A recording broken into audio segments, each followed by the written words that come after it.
Today we'll be learning a defense against a gun threat. Now, differently than what we learned in previous episodes, you get please come. Previous episodes were discussed the defense against a gun threat from the side, but from the back side. That means that the gun was positioned behind my hand. Now it's again from the side, but front side. That means that the gun is positioned inside my hand and the defense looks like this. Okay? You get the moment I'm moving, you can shoot. Don't give me any discounts.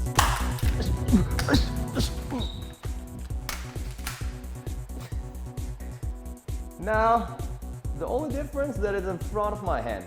So, what do we have to do another defend? The reason we need another defend is because when the hand is here, I'm capable to use my hand to deflect the gun pretty quickly. But when the position of the gun is inside, it's in front of my hand, of course I'm doing the same motion will be too long. That's why I need to do something else, okay? Now guys, of course here we'll mention that any gun threat that we have, if it's from the side, we said front side or back side, or even if it's from the back, doesn't matter really any gun threat. If you could turn, okay, let's say Yogev is coming from the side, if you could turn, whoa, come down, boom, and then get always to face him, then going back to what? Defense against a gun threat from the front. There you go. So here I'm in the position that I have to react when the gun is positioned in front of my head. Okay, we'll do it one more time. Quickly. Let's break it down now. What I did was first reaction, of course, to deflect the gun. Look what I did.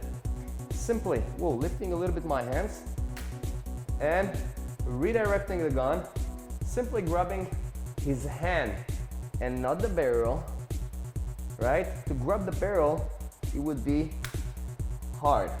What I need is a big surface to be able to grab and deflect the gun pretty quickly.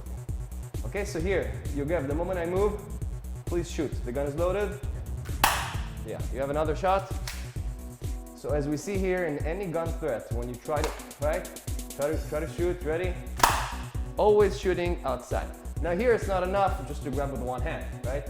What you have to do is after the redirection, to join with the other hand. Pay attention what I do with my body. I'm not staying here. After the redirection, I come towards him and together grabbing with the other hand. So what we have is step number 1, redirect. Step number 2, together, body motion and grab with the other hand. Now I'm grabbing the barrel. Pay attention, both of my thumbs are facing what? Up. From here, look what I do. Step number 3, I'm using all of my body, plus putting leverage on the gun. Try to hold the gun. Boom. Again. So here I'm disarming him while using my body.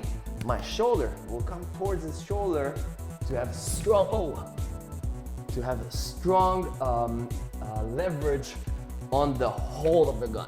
Now from here, boom, my knee was loaded, so I'm adding a knee. Boom, I strike with the barrel, right? Or I can even strike with the back of the gun, always making sure that the barrel is not pointing me. There you go. Now, step number 2, we said, getting closer and grab. Yeah, always pay attention to that. I'm on the barrel, always facing the other direction than me, or the best is towards the ground, so also other people would get hurt. Okay. Yes, one more time. Step number 3. So you're in the position, right? Yes. From here, you have to also put leverage from your wrist, plus shoulder. Okay. All body together. Look at the rotation. Yes. All body together is disarming. So it's all your body together against this grip. Okay. Go. There you go. Now knee. Knee, beautiful. 1, 2. Okay. Ba-bam. Nice. You see, step number 1 and 2, it's kind of connecting. They're not together, but it's one after the other. Yes. Step number 3, we said shoulder strike with, now knee, strike, and move away. Excellent. Magazine strike. Load the gun. Yeah. Take control of the situation. To conclude, guys, what we had today is defense against the gun threat from the side, but front side. That means that the gun is positioned in front of my hand and not in the back of my hand. We discussed the back of my hand already previous episodes. So from here, situation maybe of an ATM or a situation that I couldn't turn towards it. As we mentioned, if I could turn, the better, right? If I could avoid it, even better. But if not, I'm turning and I have the front gun thread that it's easier to handle. But if I couldn't, that's what I do. As we said, step number 1, redirect. Step number 2, joining him and grabbing the barrel, grabbing the gun. Step number 3, disarm. Step number 4, attack and get away of the situation. Thank you guys for watching. See you next episode.